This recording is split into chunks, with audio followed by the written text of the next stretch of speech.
Recently when I went on YouTube, there's one type of video that seems to be work very well. That is how YouTube changed my life with X amount of subscribers.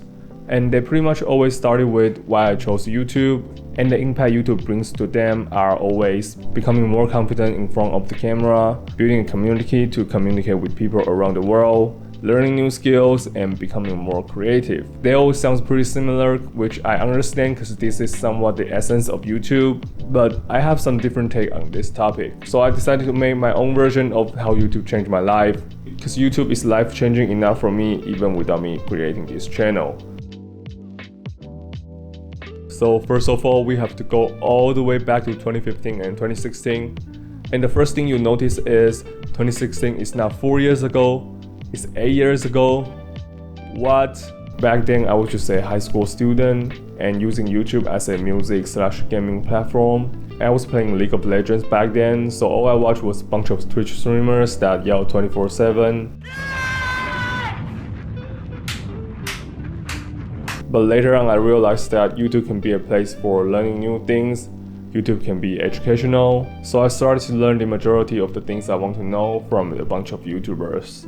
I learned so much life skill like shaving beards and how to take care of my hair and my skin from those men's growth YouTube channels. Cause growing up with my mom and my grandma, no one can really teach me those skills. I kind of look up to those YouTubers because I have no role models in my life other than those NBA players. By the way, drop a comment down below if you want to see me talking about why you might want to watch some men's growth YouTube channel. Almost motivational, but usually are just used as a vessel to promote their newest product line that's coming out. Other than those growth channel, fitness, Jeff Nipper and Joe Delaney definitely help a lot on my fitness journey and my understanding on nutrition and food choice and cooking.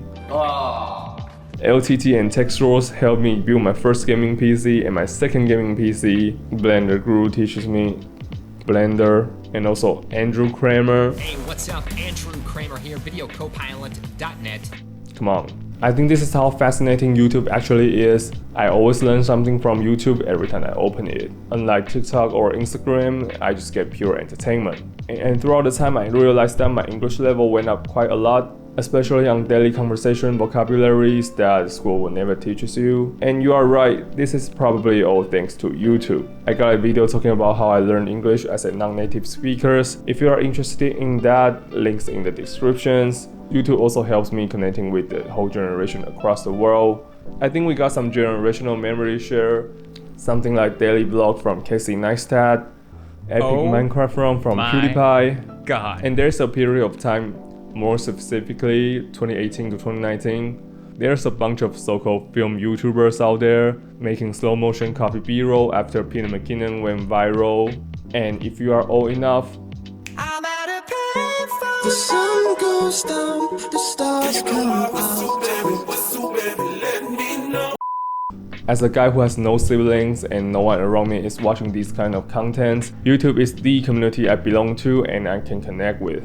Also, it's very good to know that I'm not alone at all. There's a bunch of people around the world growing up just like me, watching these kind of contents. And these YouTubers also directly or indirectly influence my way to approach content creation and overall aesthetic, which links to my second half of the video, which is content creation. I think your personal style coming from taking multiple inspirations and mixing them together and adding your own taste. So I want to say that no one is truly original, because throughout our time when we are learning something or we are just simply existing, we are constantly influenced by the thing we consume. Probably the first human or ape that drew some lines on the rock, you can call that original, but other than that, no one is truly original, I guess. I think I'm very heavily influenced and inspired by the tech community here, the way they shoot their products. I love those tech YouTuber style B-rolls, like obviously MKBHD, nice quality, nice B-roll. Also his music choice is. And some other tech YouTubers, John from TLD is probably the guy who also influenced the whole tech community. I mean, just look at his production quality here. I hope his health is getting better. And Dave 2D got some awesome product shot and thumbnail. And recently I discovered a channel called Optimum. His overall channel aesthetic is just nice. And even though those so-called film YouTubers making cringe videos, with 9 minutes of yapping vlog and 3 minutes of actual tutorial content that relates to the title back then. I still learned a lot of things like post-production, the importance of B-roll, color grading, color corrections, and some other stuff about making a video. But looking back, I have no idea how I'm able to watch the entire 10-minute video just about them getting coffee back in 2018-2019. I guess my attention span was a lot better before TikTok, but still their content is very helpful in terms of getting into the video production world. And obviously the storytelling and editing style from Casey Neistat. Sometimes it's very easy to differentiate or guess someone is watching his video back then, especially when they drop some time-lapse on the intro and then they explain the things they want around the city with the skateboard. But I think people rarely achieve the fluence and the level Casey has. And these are the things from YouTube that influence and inspire me and my work outside of this channel. They definitely helped me get some nice freelancing job and do some funny project with my friends. But my relation with YouTube are not always that positive. As an Asian, growing up with Western content creators to an extended level means I have no connection with my culture and my country. I know it's somewhat my problem because my life back then was just basketball, gaming with the boys, and school. I'm not actually actively trying to learn anything about my country and my city and my culture. So I'm not familiar with the current trend or what people been watching or just what's going on in my city, in my country, to the point where even someone is visiting Taipei, I don't know what should I recommend to them because I have zero knowledge about this city.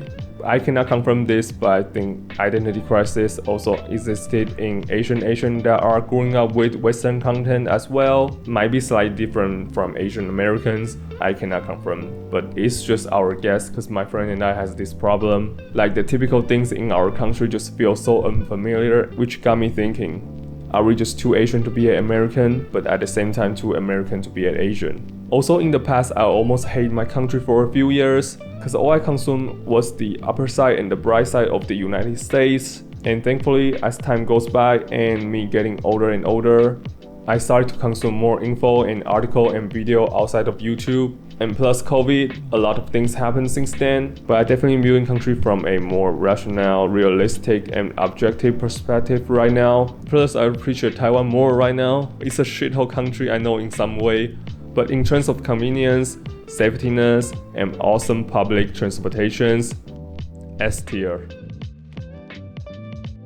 Finally, if you do have a channel and you do constantly uploading to YouTube, looking back, it's a very surreal feeling that you can actually make this much video for this long period of time. It's a special feeling that I cannot fully describe. It's more like running your own business. For me, I only made like 11 videos on this channel, and plus other works is like 30-ish videos in total, maybe 50. But still, when I look at the past works I've done, I feel proud of myself. It's a visible achievement, and also once you get older, it's just a way to document your life along the way. And that's about it, guys. If you want to see how I learned English as a non-native speaker, I'll put a link right here, and drop a comment down below, like this video, subscribe to my channel.